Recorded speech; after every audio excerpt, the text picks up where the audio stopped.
Come on. Now steal your hearts. I want to give a shout out to Mitch Jones. So funny. Let's give him another round of applause. And you know, he's right. I mean, things are pretty messed up these days in the world. It's pretty bad. And so I'm so glad that my life is guided by a higher power, the daily horoscope. Today my horoscope said, set yourself in a good direction before you even leave the house. True thing, look it up, LA Times horoscope, all these horoscopes are true. So I did a few shots before I got in the car.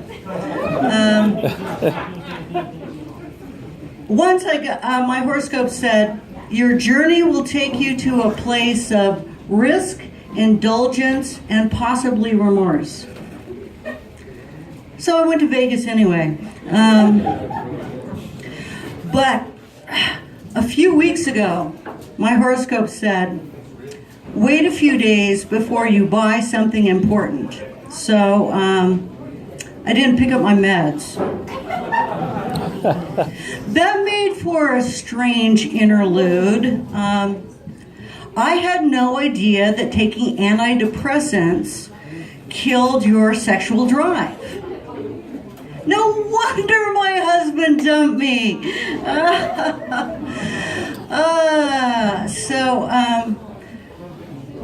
During that time, I had never known that the postman was so hot.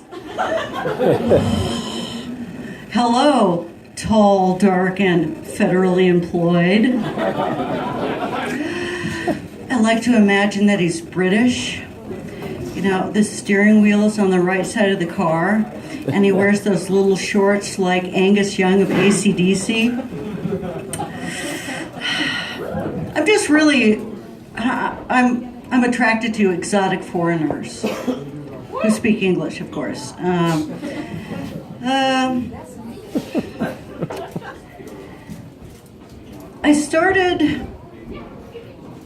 I go to bars by myself, and it's not that I'm a whore. I'm an alcoholic. Yeah, there's a difference. And so I'm sitting at the bar, and a couple drinks later, the guy next to me leans over and says, I'd really like to have sex with you. And I was back on the antidepressant, so I was like, meh, I don't know, you're so much younger than I am.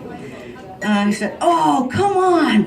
You could have the honor of being the oldest woman I've ever banged. They didn't really put me in the mood. And so I said, you know what? You're about to have the honor of being the youngest man I've ever kicked in the balls. Yeah. So I started going to AA. I have no intention to stop drinking, but I want to meet a guy who has recently gotten a DUI. You know, there's just something about a man who has $10,000 of disposable income. I'm not really attractive. I have stopped eating apples, however. I don't want to keep the doctor away. It's so hard to meet financially attractive men these days. Last night, a gentleman took me out to dinner, really, really lovely restaurant. As we're looking at the menu, he leans in, reaches over, takes my hand, and says, I have to tell you something. I'm married. What do you think? I think I'll have the lobster. That's my time. I'm Marty Rapp.